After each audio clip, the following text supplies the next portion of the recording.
Terpujilah wahai engkau Ibu Bapa Guru, namamu akan selalu hidup dalam sanubariku. Semua baktimu akan kuukir di dalam hatiku.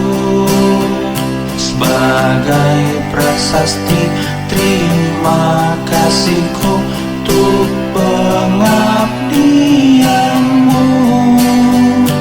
Engkau sebagai pelita dalam kegelapan. Engkau laksana embun penyejuk dalam kehausan. Engkau patriot pahlawan bangsa tanpa tanda jasa. Halo, nama saya Ikoman Putrawira. Saya mengajar di SD Negeri 2 Ubud, Kabupaten Gianyar, Provinsi Bali. Sekarang saya akan menjelaskan tentang adaptasi pada makhluk hidup. Baik, sekarang selanjutnya adalah mengenai pengertian adaptasi. Adaptasi adalah kemampuan makhluk hidup untuk menyesuaikan diri dengan lingkungan hidupnya. Selanjutnya, macam-macam adaptasi. Yang pertama, adaptasi morfologi. Adaptasi morfologi adalah penyesuaian makhluk hidup melalui perubahan bentuk organ tubuh yang berlangsung sangat lama untuk kelangsungan hidupnya. Contoh, jenis paruh dan kaki burung, beragam tipe mulut serangga, aneka ragam jenis akar, batang dan daun pada tanaman. Adaptasi morfologi pada hewan. Yang pertama ada burung. Burung memiliki bentuk kaki yang berbeda-beda disesuaikan dengan tempat hidupnya dan jenis mangsa yang dimakannya. Berdasarkan lingkungannya dan jenis makanan yang dimakannya, bentuk kaki burung dikelompokkan menjadi 5. Bentuk paruh kaki burung juga beraneka ragam. Keanekaragaman bentuk paruh burung sesuai dengan jenis makanan.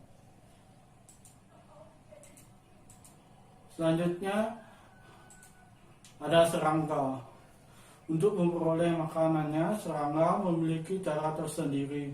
Salah satu bentuk penyesuaian dirinya adalah bentuk mulut yang berbeda-beda sesuai dengan jenis makanannya.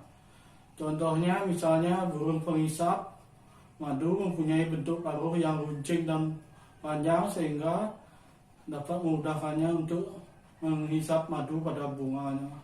Selain itu, contoh lainnya adalah kupu-kupu. Yang ketiga ada unta. Unta menyesuaikan diri dengan punduk yang sangat besar di punggungnya. Hal itu berfungsi untuk menyimpan cadangan air di dalam suhu yang kering di gurun. Selanjutnya ada bentuk gigi. Gigi hewan karnivora mempunyai taring yang tajam. Berbeda dengan hewan yang memakan rumput, mempunyai geraham yang kuat. Selanjutnya bentuk moncong. Terenggiling besar, makanya adalah semut, rayap dan serangga lainnya. Hewan ini mempunyai moncong yang panjang dengan ujung mulut yang kecil bergigi dengan lubang berbentuk celah kecil untuk menghisap semut dari sarangnya. Selanjutnya ada adaptasi morfologi pada tumbuhan. Berdasarkan tempat hidupnya, tumbuhan dibedakan menjadi sebagai berikut. Yang pertama ada keropit, yaitu tumbuhan yang menyesuaikan diri dengan lingkungan yang kering. contohnya kaktus. Cara adaptasi keropit antara lain mempunyai daun yang berukuran kecil atau bahkan tidak memiliki daun sehingga mengurangi penguapan dalam suhu yang sangat panas. Yang kedua ada hidropit, yaitu tumbuhan yang menyesuaikan diri dengan lingkungan berair, contohnya teratai. Cara adaptasi hidropit antara lain berdaun lebar, tipis, serta mempunyai banyak stomata. Yang ketiga ada higropit, yaitu tumbuhan yang menyesuaikan diri dengan lingkungan yang lembab, contohnya paku dan lumut. Sekarang kita lanjutkan materinya, adaptasi fisiologi. Adaptasi fisiologi adalah penyesuaian diri makhluk hidup melalui fungsi kerja organ bisa bertahan hidup. Adaptasi ini berlangsung di dalam tubuh sehingga sulit untuk diamati. Macam-macam adaptasi fisiologi pada hewan berdasarkan jenis makanannya. Hewan dapat dibedakan menjadi karnivor, pemakan daging, herbivor, pemakan tumbuhan, serta omnivor, pemakan daging dan tumbuhan. Penyesuaian hewan-hewan tersebut jenis makanannya antara lain terdapat pada ukuran panjang, usus, dan enzim pencernaan yang berbeda. Baik, selanjutnya adalah adaptasi tingkah laku. Adaptasi tingkah laku adalah penyesuaian organisme terhadap lingkungan dalam bentuk tingkah laku macam-macamnya sebagai berikut. Yang pertama ada hewan bunglon.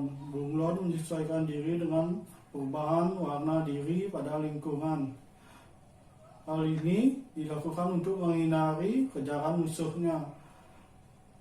Perubahan warna ini disebut juga mimikri. Selanjutnya hewan berikutnya adalah kalajengking. Kalajengking melindungi dirinya dari musuhnya dengan menggunakan sengatnya yang beracun. Selain itu ada contoh lainnya, misalnya kelabang, lebah, dan ular. Selanjutnya yang ketiga ada cumi-cumi. Cumi-cumi melindungi diri dengan mengeluarkan tinta ketika dikejar musuhnya. Dan yang keempat ada siput. Siput memiliki pelindung tubuh yang keras dan kuat yang disebut cangkang. Hewan jenis ini melindungi diri dari musuhnya dengan cara memasukkan tubuhnya ke dalam cangkang. Contoh lainnya adalah kura-kura dan penyu. Selanjutnya ada cicak. Cicak melindungi diri dengan memutuskan ekornya. Kejadian ini disebut juga autotomi. Jika seekor cicak dikejar musuhnya, dia akan secara otomatis memutuskan ekornya sehingga musuhnya akan terkelabui. Yang keenam ada ikan paus. Paus adalah mamalia yang hidup di air. Seperti hewan yang mamalia yang lain, paus bernafas dengan menggunakan paru-paru. Paru-paru tidak dapat mengambil air, tetapi paus menunjukkan dirinya di permukaan untuk mengambil oksigen. Selanjutnya ada hibernasi dan estipasi. Ada musim dingin banyak hewan yang hibernasi. Hibernasi adalah tidur yang jangka panjang dalam waktu yang cukup lama untuk menyimpan energi. Demikian yang dapat saya sampaikan. Terima kasih.